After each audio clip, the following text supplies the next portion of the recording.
Françoise Boivin, bonjour. Françoise Boivin, salut, hello. Pierre. Votre état d'esprit entre le moment de la défaite et aujourd'hui, qu'est-ce qui a passé comme réflexion? What were you actually thinking about? Je vais vous dire la première chose qui me vient à l'esprit, justement, en rentrant dans vos studios. Un, ça faisait un bout de temps que j'étais ici. Deux, je voyais des images de mon ancien chef et je me disais, wow, ça c'est ce que tu as l'air quand tu es en politique versus ce que tu as l'air maintenant quand tu n'es plus en politique. Je dirais, autant c'était la frustration, la déception, le fait d'être blessé profondément, autant maintenant c'est le côté, vous ne croirez pas, mais zen de la chose, alors que je suis passé de représenter les gens à maintenant exprimer, à me faire payer pour exprimer mes opinions. Tu peux pas avoir une chose plus extraordinaire, pas ici à CEPAC, là, mais avec la radio de 104.7. Alors, c'est pas du tout le même stress, c'est pas du tout la même responsabilité. Là, je suis responsable de moi-même, pour moi-même, de ce que je dis, et c'est tout, parce qu'avant, tu as la responsabilité des gens que tu représentes. Le choc d'une défaite. Est-ce que c'est un choc à l'endroit des électeurs qui ne vous ont pas renouvelé? Est-ce que c'est un choc au niveau du parti? Avez-vous été aidé par votre parti? Je ne m'attendais pas nécessairement à ce que le parti m'aide. Je m'attendais par contre à ce que le parti ne me nuise pas. Et à mon point de vue, il y a une immense nuance. Au stade et au statut, il faut se rappeler que j'ai été président de la section Québec. Il faut se rappeler que Jack Layton était venu me chercher en 2008, que j'avais fait la campagne de 2008 où on était passé très près, en passant le NPD de la 4e position à la 2e, très près du bloquiste à l'époque. Qu'en 2011, il y avait eu la vague orange qu'on avait eue à Gatineau, la plus forte majorité au Québec. Je pense 3e ou 4e pour le NPD au Canada. Le travail solide, je pense que tout le monde était relativement unanime à dire que mon travail comme parlementaire, comme porte-parole à la justice avait été un travail solide. J'étais quelqu'un de fiable pour le cabinet fantôme de Thomas. Tout ça mis ensemble, le fait que je suis impliqué dans ma région, je suis une fille de Gatineau quand même, me laissait croire que si on analysait puis qu'on votait en fonction du travail accompli, je me sentais, non pas que je prenais le comté pour acquis, mais je me sentais que j'avais quelque chose à leur donner, quelque chose qui fait juger avec des faits, si on veut. Par contre, j'ai appris la leçon de ma vie que tous mes aviseurs politiques me disaient, ça n'a rien à voir avec ça, la politique. Je disais toujours, ben non, je vais changer ça, moi. Et non, ça, je n'aurais pas réussi ce facteur-là. Alors, sur le coup, oui, il y a certainement une frustration un peu à l'endroit de l'électorat, parce qu'on se dit, coudonc, qu'est-ce que j'aurais pu faire de plus pour avoir le résultat, la victoire. Après ça, tu dis, quand tu décante tout ça, tu dis que ça n'a pas grand-chose à voir avec nécessairement le travail. Ça aide beaucoup. Et c'est là que j'embarque sur la notion que j'espérais au moins que le parti, le chef ne me nuise pas à ma campagne. Parce que chez nous, à Gatineau, on a senti à un moment X très précis, là, je n'ai pas la date exacte, mais la minute que l'histoire du NICAB est sortie, j'ai été submergé de messages, mes bénévoles, etc. Alors, on a senti un shift à ce moment-là. Est-ce que vous avez tenté de parler au chef au moment où ça arrive? Est-ce que vous êtes capable de parler au chef, dire on a un problème? En fait, on a parlé à ces lieutenants, si on veut, ces gens responsables dans son entourage. Disons qu'avec Jack, j'aurais peut-être pris le téléphone, je me serais senti à l'aise de prendre le téléphone et de dire « Jack, il y a un problème majeur, il faudrait qu'on s'en occupe. » Je l'avais fait en 2008, quand certaines choses, en 2011, pardon, quand certaines choses sortaient médiatiquement parlant. C'était le premier contact que j'ai fait. Mais à ce moment-là, je connaissais un peu mieux les rouages. En 2015, il y avait une présidente de campagne. Bon, alors, on a passé par les créneaux et Françoise Boivin n'était pas la seule à dire, à passer ce message-là.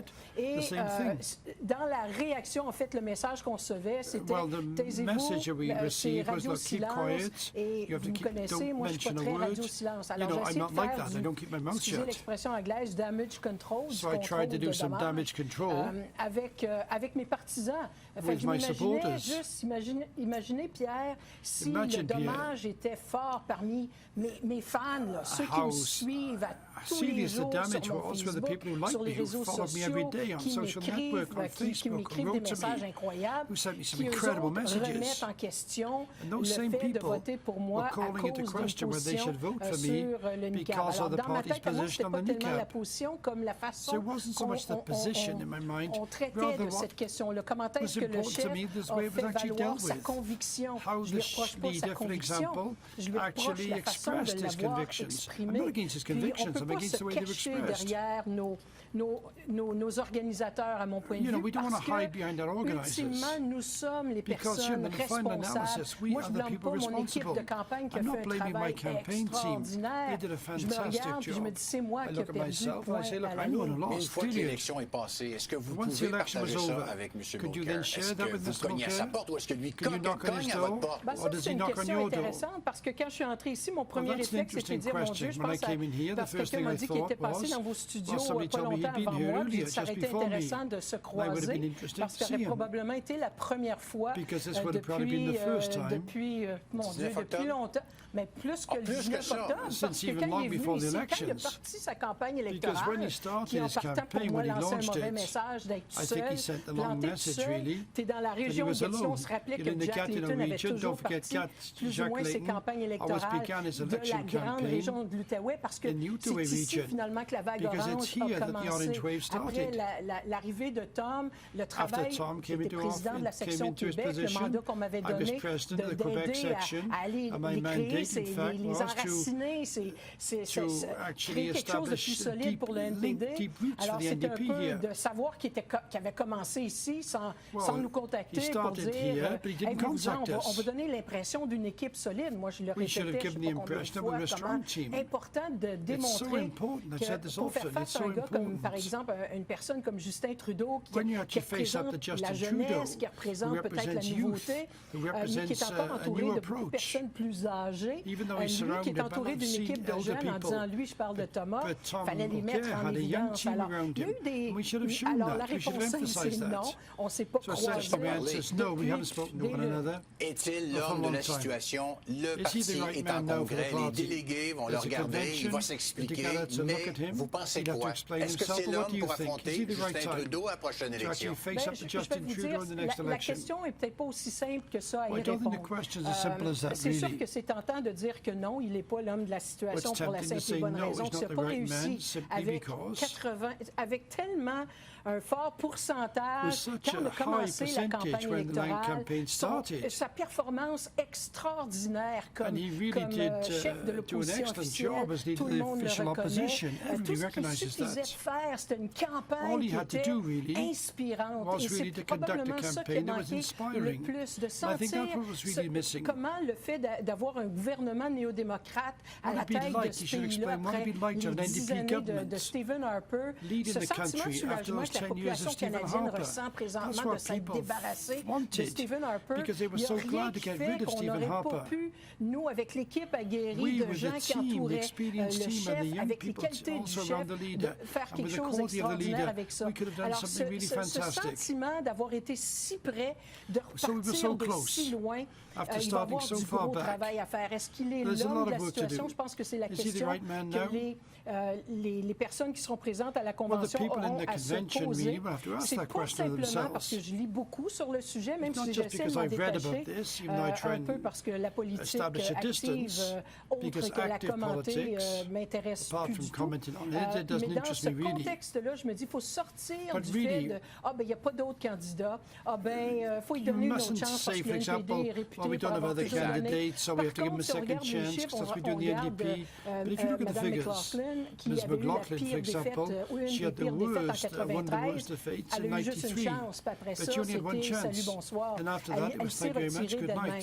Est-ce que Thomas Mulcair aurait dû se retirer de lui-même? Ça, c'est un choix personnel. Moi, je me serais retiré après. La défaite, comme on l'a eu, c'était une claque comme ça se peut pas. Écoute, tu passes de 103 députés initialement après l'élection de 2011 à 44.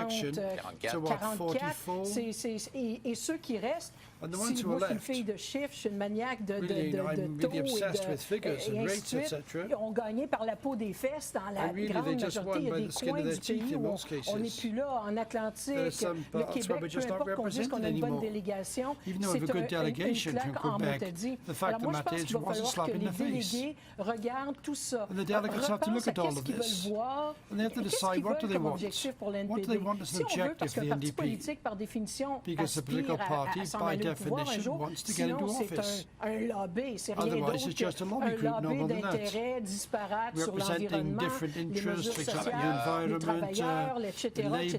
Mais ça, il y a des syndicats, il y a bien d'autres groupes qui font ce travail-là.